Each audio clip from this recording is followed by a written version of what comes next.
All right, here we go. So some derivations is really all this is about. We are going to learn where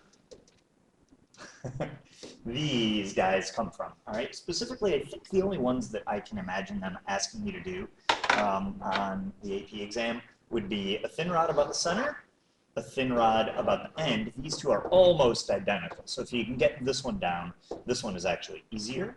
All right.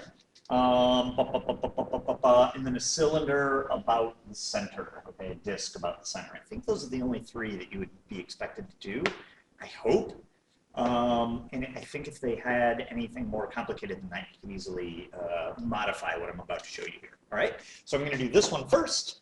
We'll quickly discuss this one, and then we'll do this one. This one is the trickier one. All right.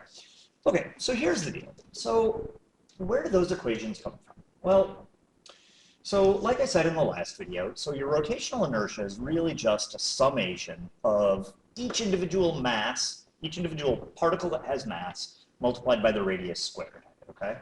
So in calculus notation, this becomes this, all right? So let's look at that meter stick example, all right? Or let's do just, it says a meter stick here, but let's do a rod about the center. Okay, so all right, so here's our rod, right? All right, and so our axis of rotation is going to be right through the middle. Oops, I don't know why I made that solid and then dotted. All right, so here's our axis, all right? And so the idea is what we're going to do is we're going to split this little thing up into chunks of mass dm. So chunk, chunk, chunk, chunk, dm, dm, dm, dm, dm, dm, dm, dm, dm, dm, dm. Okay, so each of these little things has a mass of dm, and each one can be expressed as being at some distance little r. Okay? Now, capital R represents half the length of the rod. In other words, the radius to the end. Okay? All right? And so what we're going to do is we're going to perform this integration. All right? Now, here's the trick. This is actually really similar to what we did when we were doing center of mass. We have to do those center of mass integrals, all right? And so here's the trick. Assuming, well, not assuming, all of these shapes, you know, that are on your toolbox, assume that the density is uniform, all right? And so what that means is, if I take capital M, which is the mass of the total rod, so total mass, oops, total does not have two L's, just for the record. So I'm going to take the total mass, and then I'm going to divide it by 2r, which is the total length, right? So that gives me what's called my linear density, right? It's telling me how much mass I have per unit length. And if it is, in fact, uniform, then the following statement is true. 2m, no, sorry, not 2m, sorry. So if it is uniform, then that means that the mass per unit length is the same no matter what chunk I pick. So if I take any one of these tiny little chunks of mass dm and divide it by their length, where so dr would be the width of those little chunks, then those two things are equal, right? Okay, and so what I'm going to do is I'm going to solve for dm, all right? And so dm becomes m over 2r dr, right? Cool. So now we just have to perform the integration, which is actually not that bad. All right, so here we go. Let's go to two screens here so we can keep what we just had. Here we go. So I'm going to do the integral. So here we go. The rotational inertia of this rod is equal to the integral of r squared with respect to the mass. And so I need to integrate so that my mass goes from a total mass of 0 to the total mass, so that's a capital M up there that I just wrote, meaning total mass, okay? Okay, but the problem is we can't integrate dm, we have to integrate dr. So this is that substitution of variable that we did when we did center mass. So this becomes the integral. I'm going to leave off the bounds of integration for a minute. So I'm going to integrate r squared dm. So m, capital M, over 2 capital R d little m. Okay. Oh, nope, sorry, d little r. Okay. So now what I want to do is instead of adding up little masses that total to the total mass, now I want to add up little dr's until I get the whole thing, right? Well, what does my radius need to run from? Well, it's got to run from negative r to positive r, right? Negative r to positive r. So my bounds of integration are from negative r to positive r, right? Because I just went from 0 to r, I would only be getting half of the rod, right? So we also have to go into the negative r's to ensure that we get both ends, okay? And so now we just do the integration. I say just do the integration like this is trivial, right? So first of all, capital M is a constant, 2r is a constant, so I can pull all of that out. So this is going to become m over 2r times the integral from negative r to positive r of r squared dr. Okay? Okay, so now it's just kind of grind through this thing. So let's see. So this is m over 2r times, well, let's see, the integral of r squared is r cubed over 3, and then I need to evaluate it at negative r and r, right? So that's m over 2r times, let's see, I want to do the final minus initial. So r cubed over 3 minus negative r cubed over 3. Let's see, minus and negative just becomes plus. So this is m over 2r times 2r cubed over 3. And let's see, the 2's cancel. This r cancels one of these. And so I'm looking at mr squared over 3, or 1/3 mr squared, which is your equation that's on the sheet. Okay, so there you go. So there we go. We just derived one of those. That's cool, right? Yeah, maybe not. But anyway, that's how you do it. Okay, now, what if we were doing the rotational inertia about the end? Okay, if we're doing the rotational inertia about the end, it would be almost the exact same thing with two big differences. All right. Okay, so that, oh shoot.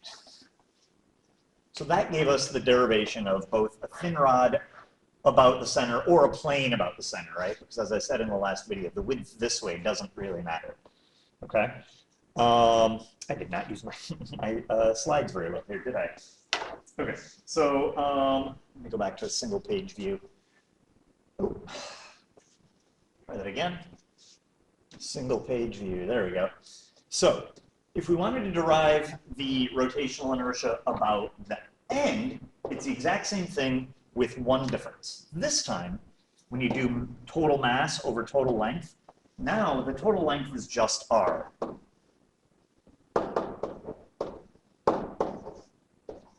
Okay? And then the other change is this. Now, our bounds of integration, we only have to go one way. So you just go from 0 to positive r. Okay? Otherwise, everything is the same. And if you go through the integration, it's actually easier because of the 0 here, and you don't have the 2r. And if you do the integration, you get 1/3 mr squared. But notice this is a different r from the other r, right? Because this r is the length of the whole board as opposed to just half. All right? Also worth noting, you can use this and the parallel axis theorem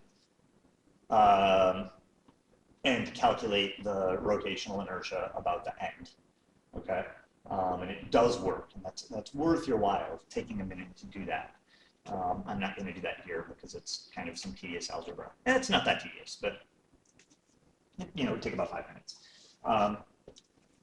Cool. All right, so that's two of the derivations right there. All right, so last one. This last one is a little bit tricky, okay? So the last one we're going to do is this. The rotational inertia of a cylinder or disk about the center.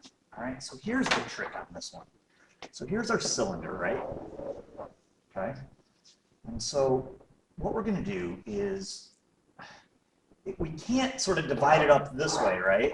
If we divide it up this way, then sort of the mass of each chunk won't be the same, right? So we do not want to do it that way.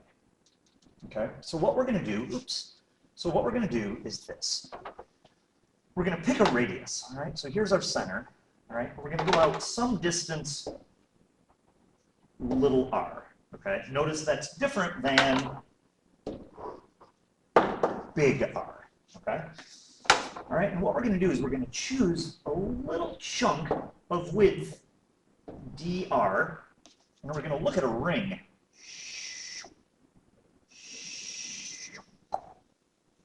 Okay? So that ring has some area, right? That ring has some area, okay? And so it turns out, because our density is uniform, it turns out that the total area over the total mass is equal to the area of the ring over the mass of the ring.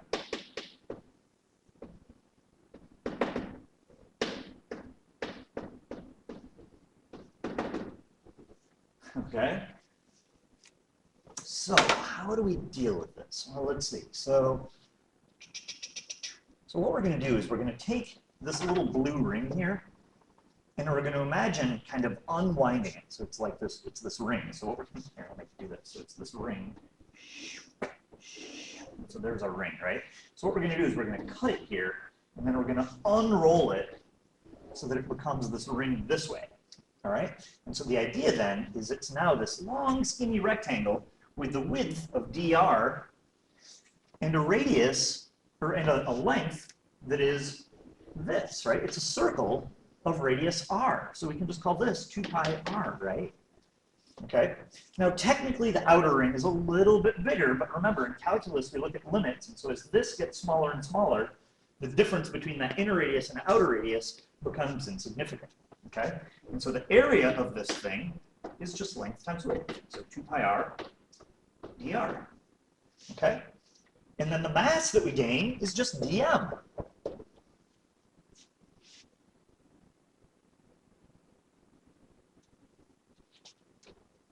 Oops. So, our total area over total mass is equal to the area of the ring over the mass of the ring. So let's see, the total area.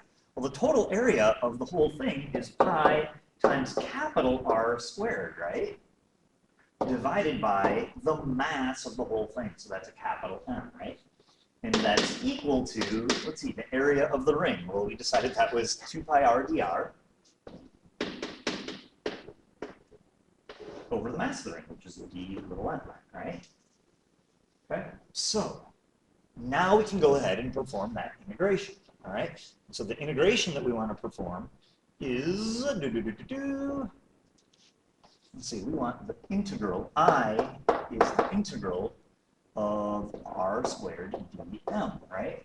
Well, what's dm? Well, if we solve this thing, let's see, we can cross multiply, and multiply by dm and divide by the other thing, right? So you get dm equals 2 pi r capital M dr over pi capital R squared. Okay? So pause and make sure you understand how I got that. I multiplied both sides by m and dm, and then divided by pi r squared. Okay? And so what happens is the pi's cancel out, and you get dm equals 2 capital M r dr over capital R squared.